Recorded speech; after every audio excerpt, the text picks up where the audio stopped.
యేసు అనుచరులు మినిస్ట్రీస్ ద్వారా ప్రసారమయ్యే కార్యక్రమం అవర్ ఆఫ్ హోప్. నిరీక్షణ సమయం కార్యక్రమానికి ప్రేమపూర్వకంగా ఆహ్వానం తెలియజేస్తున్నాం. పాస్టర్ జాన్ స్పర్జన్ గారి ఆత్మీయ పరిచర్య ఫలాలుగా మనం చూడవచ్చు. మన హృదయాలను సిద్ధపరుచుకొని నేటి నిరీక్షణ వర్తమానాన్ని విందాం. యేసు పరిశుద్ధ నామాన్ని బట్టి మీ అందరికీ శుభాశీస్సులు. ఎలా ఉన్నారు? బాగున్నారా? మనము అనేక మందిని చూచి భయపడిపోతుంటాం. అలా భయపడకుండా మనము దేవుళ్ళో అత్యంత సంతృప్తి చెందినప్పుడే దేవుడు మహిమపరచబడతారు. ఇంత గొప్ప ఆత్మీయ సత్యాలను మనం తెలుసుకోవాలి అని అంటే రక్షణ సువార్త విని రక్షణ పొందాలి. రక్షణ పొందామా? రక్షణ పొందిన ఆత్మీయంగా జీవిస్తున్నామా? రక్షణ పొందే అవకాశాన్ని ఈ వాక్యం ద్వారా కలుగుతుంది. రక్షణలో ఆత్మీయంగా బలపడే అవకాశాన్ని వాక్యం ద్వారా కలుగుతుంది.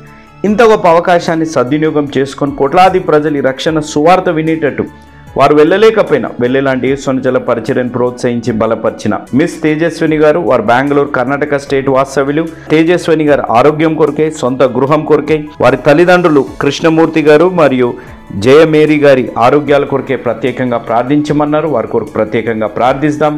కృపా సత్య సంపూర్ణుడైన దేవా, జీవం కలిగిన మా దేవా, మా జీవితాల్లో ప్రవ్వా మనిషిని ముఖము చూచి భయపడే రోజుల్లో మేమున్నాము ప్రవ్వా. కానీ మీరు భయపడవద్దు అని మాకు ఆజ్ఞ ఇస్తున్నారు. కాబట్టి ప్రవ్వా ఎలాంటి భయాలు మా జీవితాల్లో ఉన్న తొలగిపోయే గొప్ప అవకాశం ఈ రక్షణ సువార్త విని రక్షణ పొందడం ద్వారా ఆత్మీయ ధైర్యం కలుగుతుంది ప్రవ్వా. ఇంత గొప్ప అవకాశాన్ని సద్వినియోగం చేసుకొని మీ ద్వారా ప్రేరేపింపబడి యేసు అనుచరుల పరిచర్యను ప్రోత్సహించిన సిస్టర్ తేజస్విని గారిని బట్టి మీకు స్తుతులు స్తోత్రాలు చెల్లించుకున్నాం. బిడ్డని నిండుగా మెండుగా దీవించండి. బిడ్డ ఆరోగ్యాన్ని దయచేయండి. తనకు సొంత గృహం విషయంలో సహాయపడండి. తల్లిదండ్రులు కృష్ణమూర్తి గారు, తల్లిగారు జయమేరీ గారిని మీరు దీవించి ఆశీర్వదించమని మేము బ్రతిమలాడుతున్నాం. ఈ కుటుంబానికి, ఈరోజు ఈ వాక్యం వింటున్న ప్రతి బిడ్డకి, ఈరోజు ఈ వాక్యం విని రక్షణ తీర్మానం తీసుకోబోతున్న బిడ్డలకి మీ ద్వారా ప్రేరేపింపబడిస్తున్న వాగ్దానము ఆజ్ఞ తండ్రి, న్యాయ తీర్పు దేవునిదే. కాబట్టి మీరు మనుషుని ముఖము చూచి భయపడవద్దు. ద్వితీయోపదేశకాండం 1వ అధ్యాయం 17వ వచనం. ఆజ్ఞ భయపడవద్దు. ద్వితీయోపదేశకాండం 1వ అధ్యాయం 17వ వచనం. సూక్తి, మనము ఆయనలో అత్యంత సంతృప్తి చెందినప్పుడు దేవుడు మనలో అత్యంత మహిమపరచబడతాడు. తండ్రి, ఈ సూక్తి మా జీవితాల్లో మేము పాటించే ఆత్మీయ అనుభవంలోకి నడిపించి ఆజ్ఞానుసారంగా జీవించి ఈ వాగ్దానం మా జీవితాల్లో నెరవేరే ఆత్మీయ అనుభవంలోకి నడిపించమని మేము బ్రతిమలాడుతూ ఈ ప్రవ్వా ఈ వాక్యం విని రక్షణ తీర్మానం తీసుకోబోతున్న బిడ్డలకి, ఈ వాక్యం వింటున్న ప్రతి బిడ్డకి ఈరోజు ప్రవ్వా ఈ కార్యక్రమము కోట్లాది ప్రజలు వినేటట్టు మీ ద్వారా ప్రేరేపింపబడి సహాయపడ్డ సిస్టర్ తేజస్విని గారిని, వారి తల్లిదండ్రులని నిండుగా మెండుగా దీవించి ఆశీర్వదించమని యేసు నామమున అడిగి వేడుకున్నాం తండ్రి. ఆమేన్. యౌవనుడా ఎందాక నీ పయనం, ఈ రంగుల వలయంలో నీవు చిక్కుకున్నావా? యౌవనుడా ఎందాక నీ పయనం, ఈ రంగుల వలయంలో నీవు చిక్కుకున్నావా? నీ గురి ఏదో ఇంకా నీకు తెలియకున్నదా? నీ గురి ఏదో ఇంకా నీకు తెలియకున్నదా? నీ గమ్యం ఏదో తెలియక పరుగెడుతున్నావా? నీ గమ్యం ఏదో తెలియక పరుగెడుతున్నావా? యౌవనుడా ఎందాక నీ పయనం, ఈ రంగుల వలయంలో నీవు చిక్కుకున్నావా?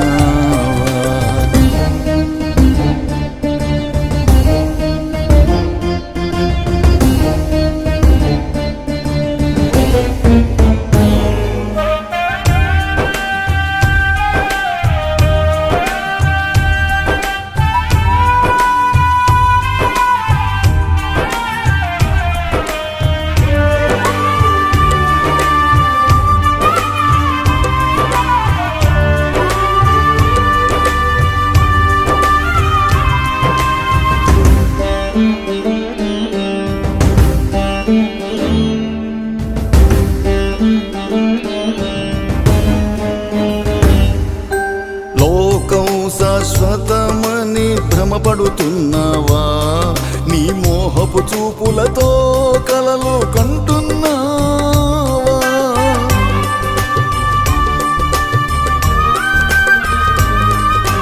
లోకం శాశ్వతమని భ్రమపడుతున్నావా?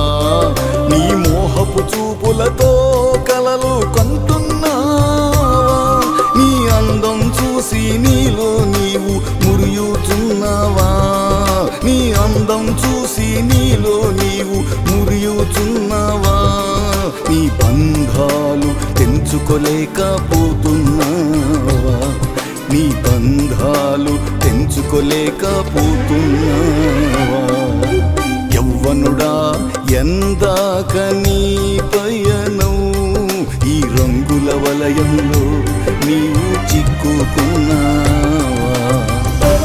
ప్రేమగల మా తండ్రి, మహాపరిశుద్ధ మా ప్రభువా, ఈ కార్యక్రమం ప్రారంభించుచుండగా ప్రభువా, నాయన నీ వాక్యం ద్వారా మాతో మాట్లాడమని అడుగుతున్నాను ప్రభా. నీ వాక్యంలో ధైర్యం ఉంది ప్రభా, నీ వాక్యంలో రక్షణ ఉంది నాయన.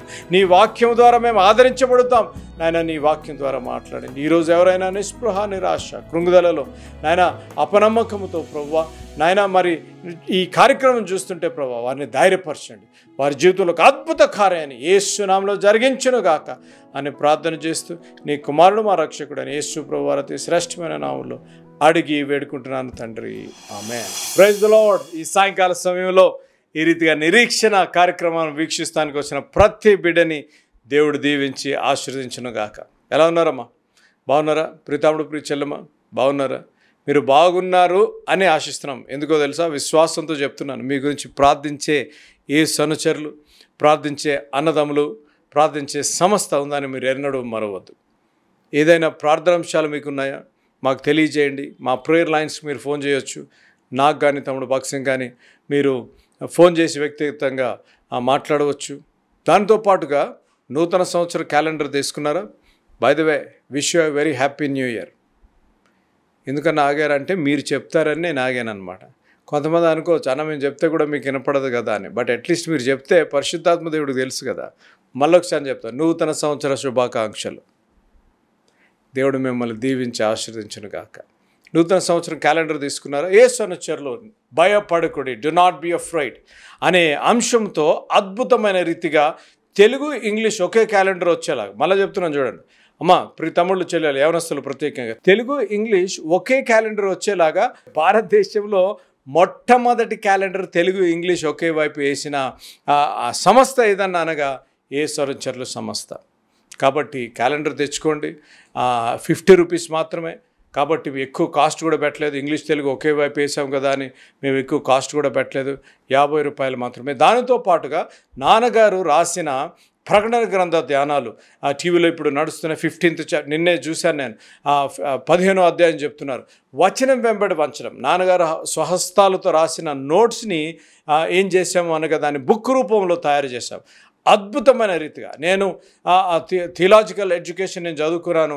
నాన్నగారు రాసిన బుక్ చదువుతూ ఉంటే అసలు సెమినరీ, డాక్టరేట్ లెవెల్, PhD లెవెల్లో రాశారు. కానీ జాగ్రత్త వినాలి, అంత లెవెల్ రాసినప్పటికీ కూడా కామన్ మ్యాన్కి కూడా అర్థమయ్యేలాగా థియలాజికల్ ఎడ్యుకేషన్ చదువుకున్నప్పుడు ప్రకటన గ్రంథ ధ్యానాల ద్వారా మేము అనేక క్లాసెస్ తీసుకున్నాం. మేము నాన్నగారిది నేను చదివేటప్పుడు నాన్నగారిది ఎడిట్ చేసే కృపను, ధన్యతను దేవుడు మాకు అనుగ్రహించాడు. ఆ స్క్రిప్ట్ చూసినప్పుడు నాన్నగారు రాసిన తలంపులు ఒక సాధారణమైన వ్యక్తి కూడా అర్థమయ్యే రీతిగా రాశారు. ఒక థియాలజీ చదువుకున్న వారికి అర్థమవుతుంది థియలాజికల్గా, సాధారణమైన వ్యక్తికి అది అర్థమయ్యే రీతిగా రాశారు. అసలు ప్రకటన గ్రంథం అంటే ఎవరు చదివేవారు కాదు. అంతెందుకండి, నేనే రక్షింపబడిన మొదటి దినాల్లో అంతా బైబిల్ చదివేసి ప్రకటన గ్రంథం అంటే ఎందుకురా బాబు ఇది అనవసరంగా, అసలు అర్థం కాదు అని వదిలేసేవాడిని. అంతమంది అనేకులు తమ్ముళ్ళు, చెల్లెళ్ళు ఉన్నారు నాకు తెలుసు వీక్షిస్తున్న వారిలో. కానీ ఈ బుక్ అంటే ఏదో అమ్మాల కాబట్టి నేను చెప్పడం లేదు, జాగ్రత్త ఉన్నారు. అమ్మాల ఏదో మేము సేల్ చేయాలని కాదు. ఇప్పటికీ ఆల్రెడీ అయిపోయిన స్టాక్ ఉందో లేదో కూడా నాకు తెలియదు. కానీ నేను చెప్తున్న మాట, ఈ ప్రకటన గ్రంథ ధ్యానంలో బుక్ మీరు తీసుకుంటున్న ద్వారా రెవల్యూషన్, ఈ ప్రకటన గ్రంథము ఎంతో ఈజీగా మీకు అర్థమవుతుంది. పాస్టర్స్ ప్రత్యేకంగా, దేవుని సేవకులు, తోటి సేవకులు 350 సర్మన్స్ దాంట్లో ఉన్నాయి. 350 సర్మన్స్. దాన్ని ఏం చేశానంటే నేను వచ్చిన తర్వాత దాన్ని పాయింట్ వైజ్ డివైడ్ చేశాం. కాబట్టి మీరు ఆ పాయింట్ వైజ్ని మీరు ఇమీడియట్గా వర్తమానాల కింద డెవలప్ చేసుకో. ఈ నూతన సంవత్సరంలో మనం నిన్న చూసిన రీతిగా నూతన మార్గము, ఒక నూతన మార్గం. నూతన మార్గంలో యెహోషువ గ్రంథము 3వ అధ్యాయంలో నిన్న నేను చెప్పాను. నూతన మార్గము మనము వెళ్ళింది కాదు కాబట్టి దేవుని మీద ఆధారపడుతూ దేవుని మీద నమ్మకం ఉంచి మనం ముందుకు సాగాలి అని చెప్పాను. ఇప్పుడు రెండో పాయింట్ చెప్తాను చూడండి. అక్కడ యెహోషువ గ్రంథము 3వ అధ్యాయము 4వ వచనము. మీకును దానికిని దాదాపు 2000 కొలమోర్ల ఎడముండవలెను. మీరు వెళ్ళు త్రోవ మీకింతకు ముందుగా వెళ్ళినది కాదు, మీరు దానిని గుర్తుపట్టవలెను. గనుక ఆ మందసమునకు సమీపముగా మీరు నడవరాదు. మనం చదివిన రీతిగా మందసముకు మనకు ఆ ప్రజలకు కొంచెం దూరం ఉండాలి. మందసముకు దానికి దూరం ఉండాలి. ఎందుకు దూరం ఉండాలి అనగా నేను చెప్తాను. ఇప్పుడు నెంబర్ 1 దానికి పాయింట్ పెట్టాలని ఆశపడుతున్నాను. మొట్టమొదటిగా నేను చెప్పిందేమో నూతన మార్గము. ఈరోజు నూతన విశ్వాసము, ఈ నూతన సంవత్సరంలో నూతన విశ్వాసం ఉండాలి. నూతన విశ్వాసం. గత సంవత్సరంలో నీ విశ్వాసం ఏ రీతి ఉందో నాకైతే తెలీదు. గత సంవత్సరంలో నీ విశ్వాస యాత్ర ఏ రీతి ఉందో నాకైతే తెలియదు. కానీ ఈ నూతన సంవత్సరంలో మనం ఏ రీతిగా ఉండాలి అనగా నూతన సంవత్సరంలో నూతనంగా ప్రారంభించాలి. నూతన మార్గంలో నువ్వు నడవాలి అనగా ఆ నడిచే మార్గము నడిపించే ఆయన పైన నువ్వు విశ్వాసం ఉంచాలి. ఈరోజు వాక్యం వింటున్న ప్రియులు గమనించవలసిన విషయం, నూతన మార్గంలో నడవాలని తీర్మానం చేసుకున్న నీవు నూతన విశ్వాసం ఉండాలి. అందుకనే ఇక్కడ మనం చదివిన రీతిగా యెహోషువ గ్రంథం 3వ అధ్యాయం 4వ వచనంలో దానికి మందసమునకు నీకు కొంచెం దూరం ఉండాలి. మందసమునకు మీకు కొంచెం దూరం ఉండాలి. ఇక్కడ మందసము అనగా కొన్ని రెఫరెన్సెస్ మీకు ఇస్తాను, రాసుకున్న వాళ్ళు రాసుకోవచ్చు. ఇక్కడ మందసము అనేది ఈ 3-4 అధ్యాయంలో 16 సార్లు రాయబడింది. 16 times. The arc is mentioned 16 times 3-4 అధ్యాయంలో. The arc of the covenant అని 10 సార్లు, the arc of the lord అని 3 సార్లు, ద ఆర్క్ అని ఇంకొక 3 సార్లు రాయబడింది. ఇదేంటి, దేనికి సాదృశ్యము అనగా దేవుని సింహాసనమునకు సాదృశ్యము. నిర్గమకాండములు 25వ అధ్యాయము 10 నుంచి 22 వరకు మనం చూసినట్లయితే అది దేవుని సింహాసనము, దేవుని ప్రసన్నత, దేవుని ద గ్లోరీ అక్కడ రాయబడింది. The place where is glory rested in the tabernacle. వాక్యం వింటున్న ప్రియులు గమనించవలసిన విషయం, నూతన మార్గము, నూతన విశ్వాసం. ఈ నూతన సంవత్సరంలో నూతన విశ్వాసం. నూతన విశ్వాసం ఎందుకు ఉండాలి అనగా హెబ్రీయులకు రాసిన పత్రిక 11వ అధ్యాయం 1వ వచనం. విశ్వాసమనునది నిరీక్షింపబడు వాటి యొక్క నిజ స్వరూపమును అదృశ్యమైనవి యున్నవనుటకు రుజువునై ఉన్నది. అంటే విశ్వాసము అనగా దేనికి? అదృశ్యమైన వారివి. The evidence of things that you don't see. నీకు కనపడదు. నూతన సంవత్సరంలో నువ్వు ప్రార్థిస్తున్నది ఇంకా నీకు జవాబు కనపడకపోవచ్చు. నువ్వు కుమారుడు గురించి, కుమార్తె గురించి ప్రార్థిస్తున్నావేమో, నీకు జవాబు కనపడకపోవచ్చు. కానీ దేవుని యందు విశ్వాసం ఉంచాలి. నీకు ఉద్యోగం రాకపోవచ్చు, దేవుని యందు విశ్వాసం ఉంచాలి. నీకు గర్భఫలము కావాలేమో, దేవుని యందు విశ్వాసం ఉంచాలి. నీ విశ్వాసము నూతనపరచబడాలి. Your faith has to be refined. You need to have a fresh, you need to have a new faith. అనగా నూతనమైన విశ్వాసం అంటే ఏదో మళ్ళా స్పర్జన ఏదో కొత్తగా చెప్తున్నాడని కాదు. దేవుని యందు నువ్వు విశ్వాసం ఉంచావు, కానీ నమ్మకము లేని విశ్వాసము. జాగ్రత్త వినాలి. నమ్మకం లేని విశ్వాసం. 2024 సంవత్సరంలో నువ్వు దేవుణ్ణి నమ్మనంత వలసంగా నమ్మలేకపోయావేమో, దేవుని యందు ఎంత నమ్మకుంచాలో అంత నమ్మకుంచలేకపోయావేమో, లేకపోతే దేవుని మీద ఎంత ఆధారపడాలో దేవుని వైపు ఆధారపడనంత వలసిగా నువ్వు ఆధారపడలేదేమో. ఈ రాత్రి ఒక తీర్మానం చేసుకోవాలి. ప్రభువా, నూతన మార్గముతో పాటు ప్రభువా నూతన విశ్వాసము, నూతన నమ్మకము ప్రభువా. అవును నాయన, 2024 సంవత్సరంలో నీ యందు నమ్మిక ఉంచలేకపోయాను. ఈ ప్రార్థన ఆలకించబడలే ప్రభువా, నీ యందు నమ్మిక ఉంచలే నాయన. ఈ మనం ఆలకించబడలేదు ప్రభువా, నీ యందు విశ్వాసం ఉంచలే. విశ్వాసంలో నాయన నేను దిగజారిపోయాను ప్రభువా. నా హృదయము గాయమైంది ప్రభువా. నన్ను గాయపరిచారు, నన్ను ద్వేషించారు ప్రభువా, నన్ను అనరాని మాటలు అన్నారు ప్రభువా. విశ్వాసంలో నేను దిగజారిపోయాను ప్రభువా. అమ్మా, ప్రియతముడు, ప్రియచెల్లెమ్మ, పరిశుద్ధాత్మదేవుడు మీతో మాట్లాడుతున్నాడు. నూతన మార్గము ఇది ముందు మీరు వెళ్ళింది కాదు కాబట్టి ఈ మార్గంలో నేను చూపిస్తాను కాబట్టి ఆయన వైపు ఆధారపడాలి. ఇక్కడ నూతన విశ్వాసం, మందసము, నూతన విశ్వాసం అనగా వారికంటే ముందు మందసం వెళ్తుందన్నమాట. వారు మందసమును వెంబడించాలి. వింటున్నారు కదా, మందసమును వెంబడించాలి. ఇప్పుడు మనకంటే యేసు ప్రభు వారు జన్మించి, ఇప్పుడే క్రిస్మస్ జరుపుకున్నాం గత నెల, మన గురించి ఆయన జన్మించి మరణించి పునరుద్ధానుడై మనకంటే ముందు ఆరోహణుడై వెళ్ళాడు. కాబట్టి మనకంటే ముందు ఆయన పరిశుద్ధాత్మ దేవుడు మనకు అనుగ్రహించాడు. కాబట్టి యేసు ప్రభు వారు పరిశుద్ధాత్మ దేవుడు ద్వారా మనల్ని నడిపించే దేవుడు. దేవుని నామానికి స్తోత్రం కలుగును గాక. నిన్ను నడిపించే దేవుడు. నీవు కన్ఫ్యూజన్లో ఉంటే, లేకపోతే నీవు ఏం చేయాలో తెలియని పరిస్థితుల్లో నువ్వు ఉంటే, నేను నడిపించే దేవుడు. నువ్వు క్రాస్ రోడ్స్లో ఉన్నావేమో, ఎడ్యుకేషన్లో క్రాస్ రోడ్, వివాహం ఎవరు చేసుకోవాలో తెలియక, ఎప్పుడు చేసుకోవాలో తెలియక, విద్య ఏం చేయాలో ఏం చదవాలో తెలియక, సేవ ఎక్కడ చేయాలో ఏ రీతిగా చేయాలో తెలియక నువ్వు సతమతమవుతున్నావేమో, కలవరపడుతున్నావేమో. ఈరోజు దేవుడు చెప్తున్న మాట, నువ్వు నాయందు విశ్వాసం ఉంచినట్లయితే నిన్ను నడిపించే దేవుడు. నీకంటే ముందు ఇక్కడ చూడండి, అక్కడ మందస్సమునకు దీనికి వారు వెళ్తున్న దానికి దూరం కొంచెం డిస్టెన్స్ మెయింటైన్ చేయాలి. ఎందుకో తెలుసా, నువ్వు ఒక్కోసారి మనకు కొంచెం బైబిల్ ఎక్కువ తెలిసేసినా సరే గర్వం వచ్చేస్తుంది, నాకు అంతే తెలుసులే అని. దూరం ఉన్నా సరే దేవుని సన్నిధి మనకు కనపడదు. అక్కడ నాకు సమయం లేదు, కానీ there is a specific distance that is given. అనగా ఆ స్పెసిఫిక్ డిస్టెన్స్ ఏంటి అనగా, నువ్వు మరీ దూరం ఉండకూడదు, మరీ దగ్గర ఉండకూడదు. విశ్వాస యాత్రలో ఆ రీతిగా ఉండాలి. మరీ గర్వించకూడదు, మరీ దిగజారిపోకూడదు. నాకు అన్నీ తెలుసు అని గర్వించకూడదు. నేను దేవుని సన్నిధి, I'm not feeling the presence of God అని కూడా ఉండకూడదు. అందుకనే దేవుని వాక్యం సెలవిస్తుంది, నా వైపు చూసిన వారిని నేను ఎంత మాత్రమును త్రోసివే. ఎవరి మనస్సు అయితే యెహోవా మీద ఆనుకొనునో, జాగ్రత్త వినాలి అమ్మ, ఎవరి మనస్సు అయితే యెహోవా మీద ఆనుకొనునో వారికి పరిపూర్ణమైన శాంతినిచ్చే దేవుడు, సమాధానం ఇచ్చే దేవుడు. నెంబర్ 1 నూతన మార్గము, రెండోది నూతన విశ్వాసము, మూడోది చెప్తాను చూడండి, మూడోది నూతన అద్భుతము. చూడండి బైబిల్లో దేవుని వాక్యంలో అదే యెహోషువ గ్రంథము 3వ అధ్యాయము, యెహోషువ గ్రంథము 3వ అధ్యాయము 5వ వచనం మనం చూసినట్లయితే, మరియు యెహోషువ, రేపు యెహోవా మీ మధ్య అద్భుత కార్యములను చేయును గనుక మిమ్మును మీరు పరిశుద్ధపరచుకొనుటని జనులకు ఆజ్ఞ ఇచ్చెను. జాగ్రత్తరాలు యెహోషువ చెప్తున్నాడు, రేపు దేవుడు మీ మధ్య అద్భుత కార్యము చేస్తున్నాడు కాబట్టి మీరు పరిశుద్ధపరచుకొనండి. Sanctify yourself, cleanse yourself, sanctify yourself, cleanse yourself. నీ జీవితంలో నూతన సంవత్సరంలో ఒక నూతన అద్భుతం దేవుడు చేయబోతున్నాడు నీ జీవితంలో. నువ్వు చేయవలసింది ఇక్కడ మనం చదివిన రీతిగా అక్కడ చెప్తున్న మాట, రేపు యెహోవా మీ మధ్య అద్భుతమును చేయుచున్నాడు గనుక మిమ్మల్ని మీరు శుద్ధపరచుకొనుడి. You have to sanctify yourself, శుద్ధిపరచుకొనుడి. అనగా ఏదో పాత నిబంధన గ్రంథంలో మీకు కొంచెం రెఫరెన్స్ ఇస్తాను చూడండి.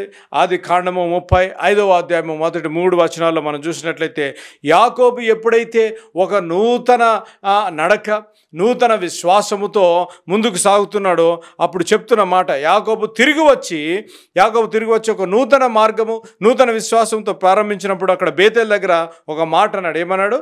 వాళ్ళ కుటుంబంతో he and his family wash themself and change their garments. వారు వస్త్రములు ఉతుక్కొని వారు వస్త్రములు మార్చుకున్నట్లుగా దేవుని వాక్యంలో మనం చూడగలం. అదే రీతిగా సమూయేలు రాసిన 2వ పత్రిక 12వ అధ్యాయం 20వ వచనం, సమూయేలు రాసిన 2వ పత్రిక 12వ అధ్యాయం 20వ వచనంలో మనం చూసినట్లయితే, దావీదు తన పాపమును ఒప్పుకున్న తర్వాత స్నానం చేసి బట్టలు మార్చుకున్న రీతిగా దేవుని వాక్యంలో మనం చూడగలం. వాక్యం ఏంటంటే, అంటే ఇప్పుడు వెళ్ళిపోయి మీరు ఏదో స్నానం చేయమని కాదు, దాని టైపాలజీ చెప్తున్నాను. శుద్ధిపరచుకోవాలి. తమ్ముడు ప్రీచలమా, మన మనసులను శుద్ధిపరచుకోవాలి, మన హృదయమును శుద్ధిపరచుకోవాలి. అందుకనే దావీదు అంటాడు, ప్రభువా నా హృదయమును పరిశోధించి నా ఆలోచనలు తెలుసుకొని నీకు ఆయాసకరమైన మార్గము ఏదైనా ఉన్నదో ప్రభువా నా యందు నుంచి తొలగించు, నన్ను నిత్య మార్గములో నుంచి నడిపించు ప్రభువా.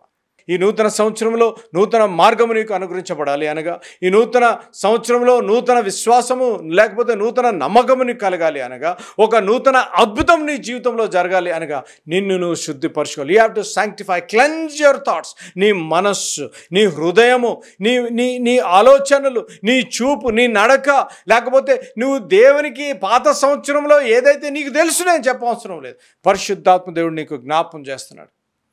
ఎవరో చెప్పవసరం లేదమ్మా. ప్రీతముడు ప్రీచలు, నీకు తెలుసు నువ్వు ఎటువంటి ఏమి శుద్ధిపరచుకోవాలో కూడా తెలుసు, ఏది విడిచిపెట్టాలో తెలుసు, ఏ మార్గంలో వెళ్ళాలో కూడా తెలుసు. కానీ అపవాదుని కళ్ళు మూసివేశాడేమో.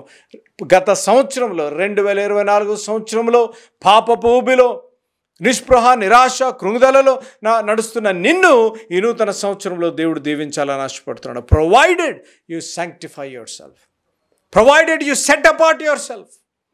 దేవునికి నువ్వు సెటపాటుకు జీవితం జీవించినట్లయితే దేవుడు నిన్ను దీవించే దేవుడు. ఈ నూతన సంవత్సరంలో నూతన మార్గము దేవుడు నీకు అనుగ్రహించబడును గాక. ఈ నూతన సంవత్సరంలో ఒక నూతన విశ్వాసము, నూతన నమ్మకముతో నువ్వు ముందుకు సాగాలి. ఒక నూతన అద్భుతము నీ జీవితంలో. దేని గురించి అయితే నువ్వు ప్రార్థన చేస్తూ వచ్చావు, దేని గురించి అయితే నువ్వు దేవుని యందు ఆధారపడుతూ వచ్చావు, దేవుని మీద వేచూస్తూ వచ్చావు, దేవుని చెప్తున్న మాట, నీ హృదయ వాంఛలను తీర్చే దేవుడు నూతన సంవత్సరంలో నీ హృదయ వాంఛ తీర్చబడును గాక. ఎందుకు అనగా దేవుడిచ్చే వాగ్దానం, నేను చెప్పేది కాదు, దేవుడు ఇచ్చే వాగ్దానము. నేను నూతన క్రియ చేయబోతున్నాను, మిమ్మల్ని ఆశ్చర్యపరిచి ఒక అద్భుత కార్యం. It's a miracle. నువ్వు అనుకున్నావు అన్నా 2024 సంవత్సరంలో జరగలేదు, ఈ సంవత్సరంలో జరుగుతుందని నువ్వు అనుకుంటున్నావేమో. అది అపనమ్మకం. అందుకే నేను చెప్పాను, నూతన నమ్మకము, నూతన విశ్వాసం నువ్వు ఉంచాలి. ఈ నూతన సంవత్సరంలో అద్భుత కార్యము చేసే దేవుడు అని ఆయన నమ్మకం ఉంచినట్లయితే దేవుడు నీ జీవితంలో అద్భుత కార్యాలు చేయాలని ఆశపడుతున్నాడు. అట్టి కృప పరిశుద్ధాత్మ దేవుడు మనకు అనుగ్రహించును గాక. ప్రార్థన చేసుకుందాం, రండి ప్రార్థన చేసుకుందాం. ప్రేమగల మా తండ్రి, మహాపరిశుద్ధ మా ప్రభువా, నాయన సాయంకాల సమయంలో మాతో మీరు మాట్లాడినందుకు నీ వందనాలు, స్తోత్రాలు. అవును నాయన, నూతన మార్గం మాకు కావాలి. గత సంవత్సరంలో నాయన మేము నడిచిన మార్గము చెడు మార్గం, నడిచిన మార్గము మోసకరమైన మార్గం, నడిచిన మార్గము నిత్య నరకాగ్నికి నడిపే మార్గం, నడిచిన మార్గము అనేకులను గాయపరిచిన మార్గము ప్రభువా. నాయన, ఈ నూతన సంవత్సరంలో నూతన మార్గము మీరు మాకు అనుగ్రహించండి నాయన. నూతన మార్గంతో పాటు ప్రభువా నూతన విశ్వాసాన్ని మీరు మాకు దయచేయండి నాయన. మేము చూడలేకపోవచ్చు, హెబ్రీ పత్రిక 11:1 ప్రకారము ప్రభువా నాయన, faith is the substance of things, hope for the evidence of things that we don't see. నాయన, మేము చూడలేకపోయినప్పటికీ కూడా విశ్వాసం ఉంచే కృపను మీరు దయచేయండి. అందుకనే నాయన మీరు అన్నారు ప్రభువా, చూడకుండా నమ్మిన వారు ధన్యులు అని ప్రభువా. నాయన సహాయించండి. దానితో పాటు ఒక నూతన అద్భుతము ప్రభువా బిడ్డల జీవితంలో జరుగును గాక అని ప్రార్థన చేస్తున్నాను. నాయన, బిడ్డలు లేని వారికి యేసు నామములో ఒక అద్భుత కార్యము జరుగును గాక. అనారోగ్యంగా ఉన్న వారు యేసు నామములో స్వస్థపరచబడును గాక. శాంతి సమాధానం లేని వారికి శాంతి సమాధానం ఈ సంవత్సరంలో అనుగ్రహించబడును గాక. ప్రభువా, సేవ లేని వారికి ఈ సంవత్సరంలో సేవ అనుగ్రహించబడును గాక. విద్యలో విఫలమైపోయి ప్రభువా నాయన, మరి రిలేషన్షిప్లో, వివాహంలో విడాకులు తీసుకొని ప్రభు ఉన్నవారు ప్రభువా వారి జీవితాలు కట్టబడును గాక అని. ఎందుకనగా ప్రభు నువ్వు వాగ్దానం ఇచ్చావు, ఇదిగో నేను అద్భుత కార్యం చేస్తున్నాను నాయన. ఈ కార్యాలు జరగాలి అనగా ప్రభువా మా పాపములు మేము ఒప్పుకోవాలి. ఈ కార్యాలు జరగాలి అనగా ప్రభువా నిన్ను మా సొంత రక్షకుడిగా అంగీకరించాలి. ఆయన నిన్ను సొంత రక్షకుడిగా అంగీకరించి మా హృదయాలను శుద్ధిపరచుకునే కృపను దయచేయండి. తద్వారా ఒక అద్భుత కార్యము వీక్షిస్తున్న బిడ్డల జీవితాలను మీరు జరిగించమని నీ కుమారుడు మా రక్షకుడు అని యేసు ప్రభు వారి శ్రేష్టమైన నామములో అడిగి వేడుకుంటున్నాను తండ్రి, ఆమేన్. మన తండ్రి అయిన ప్రేమేశ్వర ప్రభు కృప, త్రియేక దేవుని శక్తివంతమైన సహవాసము తీర్మానం చేసుకున్న ప్రతి బిడ్డతో, వీక్షిస్తున్న ప్రతి బిడ్డతో ఇప్పుడు ఎల్లప్పుడు సదాకాలము తోడయుండును గాక. Praise the Lord. దేవుడి నామానికి మహిమ కలుగును గాక. క్రీస్తు రక్తము పరిశుద్ధమైనదా? క్రీస్తు ఎందుకు బాలుడుగా పుట్టాడు అనే ప్రశ్నలు మన జీవితాల్లో వేస్తున్నారు. ఈ ప్రశ్నలకి మనము వాక్యానుసారంగా జవాబు ఇవ్వాలి, కొన్ని సైన్స్ పరంగా మనం జవాబు ఇవ్వాలి అని మీరు ఆశ కలిగి ఉంటే యేసు అనుచరులు అనే మ్యాగజైన్ని ఈసారి మీరు తెప్పించుకోండి. కేవలం సంవత్సరానికి 200 రూపాయలే. ప్రాముఖ్యంగా సంపాదకీయంలో క్రీస్తు బాలుడుగా ఎందుకు జన్మించారు, క్రీస్తులో ఉన్న రక్తం పరిశుద్ధమైన రక్తమా అనేది వాక్యానుసారంగా సైంటిఫిక్గా కొన్ని అంశాలు రాయబడ్డాయి. అదేవిధంగా అనేక మంది మహా దైవజనులు, న్యూటన్ బాబు అంకుల్ గారు, విమలారెడ్డి గారు, జోసెఫ్ జయబాబు గారు, సుగ్నాకర్ గారు, దయా రాజగిరి ఆంటీ గారు, వీళ్ళందరూ అద్భుతమైన వాక్యాలు దానిలో సమకూర్చి రాయబడి జరిగింది. కాబట్టి ఈ క్రిస్మస్ మాసంలో మీ వాక్య పరిచర్య కొరకు ఇలాంటి సందేహాలతో ఎవరైనా మీ ముందుకు వస్తే వాక్యానుసారంగా వాక్యాన్ని ఆధారము చేసుకొని, అదేవిధంగా కొన్ని సైన్స్ పరంగా కూడా మీరు వాటికి జవాబు ప్రేమపూర్వకంగా ఇవ్వగలుగుతారు. మీకు ఈ మ్యాగజైన్ కావాలంటే ఈ కింద ఉన్న ఫోన్ నెంబర్లకి మీరు ఫోన్ చేయండి. మీ అడ్రస్, మీ డీటెయిల్స్ అన్నీ వీరికి తెలియజేయండి. మీకు మ్యాగజైన్ పంపడం జరుగుతుంది. దేవుడు మిమ్మల్ని దీవించి ఆశీర్వదించునుగాక. ఆమేన్. Praise the Lord. దేవుడి నామానికి మహిమ కలుగును గాక. సడన్గా ఈ పక్కకు జరిగిపోయారే బ్రదర్ అని మీరు అనుకోవచ్చు. క్యాలెండర్ని చూస్తున్నారా? ఈ క్యాలెండరు 6 పేజీలు. 6 పేజీల్లో మేము 6 పేజీలు ముందుకి వెనకకి ప్రింట్ చేసాం. ముందు వైపేమో తెలుగు, వెనక వైపేమో ఇంగ్లీష్. దీనికి ప్రాముఖ్యమైన ఉద్దేశం ఏంటిదనగా జనవరి, ఫిబ్రవరి ఇయర్ ప్రారంభించడంలో మనం వెల్లుటకు భయపడకూడదని, తర్వాత మార్చ్, ఏప్రిల్ యుద్ధం యెహోవాదని, ఎగ్జామ్స్ సాదృశ్యంగా, తర్వాత మే, జూన్ భయపడకూడదు ఎందుకనగా రిజల్ట్స్ వచ్చే సందర్భంగా దేవుడు ఏ విధంగా ఉంటారని, జూలై, ఆగస్ట్ వర్షాల కాలంలో దేవుడు ఏ విధంగా మనల్ని కాపాడతారు, ఫీజులు కట్టాలి, అడ్మిషన్లు, టెన్షన్లు ఉంటాయని, తర్వాత సెప్టెంబర్, అక్టోబర్ కోతకాల పండుగ, ఏ విధంగా దేవుడు భయపడకండి, దేవుడు మీకు సమృద్ధిని దయచేస్తారని, తర్వాత నవంబర్ అండ్ డిసెంబర్ క్రిస్మస్ మాసంలో లోకరక్షకుడు చీకట్లు ఉన్న వారి జీవితాల్లో వెలుగుని నింపడానికి ఒక శుభవార్త మన జీవితాల్లో వచ్చిందని ఈ 6 పేజీలు క్యాలెండర్ వేయడం జరిగింది. ఇది కేవలం 50 రూపాయలు మాత్రమే. ఒక క్యాలెండర్లో 2 భాషలు, తెలుగు, ఇంగ్లీష్ మీకు దొరుకుతుంది. దీనికి అదనంగా కొరియర్ ఛార్జెస్. అయ్యో బ్రదర్ మళ్ళీ ఇలా జరిగిపోయారే అని మీరు అనుకోవచ్చు. ఇక్కడ మీరు చూడండి, ప్రకటన గ్రంథ ధ్యానాలు, వచనం వెంబడి వచన ధ్యానాలు. దీంట్లో ఉన్న ఒక అద్భుత కార్యము ఏంటిదనగా నాన్నగారు ఆ కాలంలోనే కొన్ని చిత్రాల ద్వారా దీన్ని డీటెయిల్డ్గా టీవీలో ఎక్స్ప్లెయిన్ చేశారు. దాన్ని కుమారులుగా మేము ఇంకా కొన్ని AI టెక్నాలజీ పరంగా ప్రతి అధ్యాయానికి ఏదైతే ప్రాముఖ్యమైన చిత్రం ఉందో ఆ చిత్రం ద్వారా ఈ బుక్ని ప్రింట్ చేయడం జరిగింది. ఇది కేవలం 300 రూపాయలే, అదనపు కొరియర్ ఛార్జెస్. అదేవిధంగా ఆదికాండం వాల్యూమ్ 1, వాల్యూమ్ 2, ఇప్పుడు ప్రకటన గ్రంథం ఉంది. కావలసిన వారు మమ్మల్ని సంప్రదించండి, మీరు ఈ బుక్స్ తెప్పించుకోండి. నేను ఒక సలహా, మీ కుమారుడిగా, మీ తోబుట్టుగా, మీ స్నేహితుడిగా, తోటి విశ్వాసిగా, మనం న్యూ ఇయర్కి, క్రిస్మస్కి అనేక గిఫ్ట్స్ ఇస్తుంటాం. మీరు ఎందుకు ఈ ప్రకటన గ్రంథాన్ని గిఫ్ట్గా ఇవ్వకూడదు? లేకపోతే ఈ కాంబో ప్యాక్ని గిఫ్ట్గా ఇవ్వచ్చు. కొంతమందిని ఇల్లు దర్శిస్తుంటే భయాలలో ఉన్న యవనస్తులకి ఈ క్యాలెండర్ కూడా మీరు ఇవ్వచ్చు. ఈ విధంగా ఈ క్యాలెండర్ని మీరు తీసుకోండి. మిషనరీ పరిచర్య లాంటి యేసోన్నచల పరిచర్యను ప్రోత్సహించమని నా మనవి. దేవుడు నూతన సంవత్సరంలో ప్రతి భయాల నుంచి దేవుడు మీకు విడుదల దయచేసి దీవించి ఆశీర్వదించి యుగ సమాప్తి వరకు ఆ దేవుడు మీ తోడై ఉన్నారనే వాగ్దానంతో దేవుడు మిమ్మల్ని దీవించునుగాక. ఆమేన్. Praise the Lord. ఈ సాయంకాల సమయంలో ప్రత్యేకంగా ఒక మనవి చేయాలని ఆశపడుతున్నాను. మరి టీవీ కార్యక్రమాలు ఎందుకు ప్రారంభించారు అనే ఆ విజన్ నాన్నగారి మాటల ద్వారా మనం విందాం. ఈ కార్యక్రమాన్ని నిర్వహించడానికి నేను ఎంతో ధైర్యం చేశాను అనే విషయాన్ని జ్ఞాపకం చేస్తున్నాను. డబ్బుండి కార్యక్రమాన్ని ప్రారంభించలేదు. నన్ను రక్షించి ఇంతవరకు పిలిచిన ప్రభు ఉన్నారు అని, తదుపరి విశ్వాసులైన మీరు ఉన్నారు అనే ధైర్యంతో ఈ కార్యక్రమాన్ని కొనసాగిస్తున్నాం. విన్నారు కదా, నాన్నగారు దేవుని మీద ఆధారపడుతూ దేవుడు ఉన్నారని, తర్వాత ప్రోత్సహించి ప్రేమించే మీరు ఉన్నారని నాన్నగారు ఈ టీవీ కార్యక్రమం ప్రారంభించారు. మరి నాన్నగారు లేరు కదా అని టీవీ కార్యక్రమాలు ఆగిపోకుండా కొనసాగించాలని, నాన్నగారు హృదయాభిలాష ఆత్మల రక్షణ, నశించు ఆత్మల పట్ల భారము, కుటుంబాలు కట్టబడాలని, ఆత్మలు రక్షింపబడాలని నాన్నగారు హృదయాభిలాష. దేవుని హృదయాభిలాష కూడా అదే ఉద్యమంలో యేసు అనుచరులుగా మరి నేను తమ్ముడు బాక్సింగ్ ముందు కొనసాగాలని ఆశపడుతున్నాము. 40 సంవత్సరాలు పైగా నాన్నగారితో మీరు తోడున్నారు, నాన్నగారిని ప్రోత్సహించారు, ఇంత సేవ చేయగలిగారు అనగా దేవుని కృప, తర్వాత మీరు చేసిన సహకారము, మీరు చేసిన ప్రార్థనలు, అదే సహకారము, అదే ప్రార్థన మరి నాతో పాటు బాక్సింగ్తో పాటు కూడా ఉంటుందని నేను ఆశిస్తున్నాను. మరి ఈ టీవీ కార్యక్రమాలు ఆగకుండా సాగాలి అనగా మీ ప్రార్థన సహకారము, మరి మీ ఆర్థిక సహకారము ఎంతైనా అవసరము. మరి మీ చేతులు మాతో పాటు కలపండి. మీ గురించి నిత్యము ప్రార్థించి నశించు ఆత్మల పట్ల మా ఆఖరి శ్వాస వరకు, నేను ఆఖరి శ్వాస వరకు మేము పనిచేస్తాము అని నేను తెలియజేస్తున్నాను. కాబట్టి మరొకసారి దేవుడు మిమ్మల్ని దీవించి ఆశీర్వదించును గాక. May God bless you.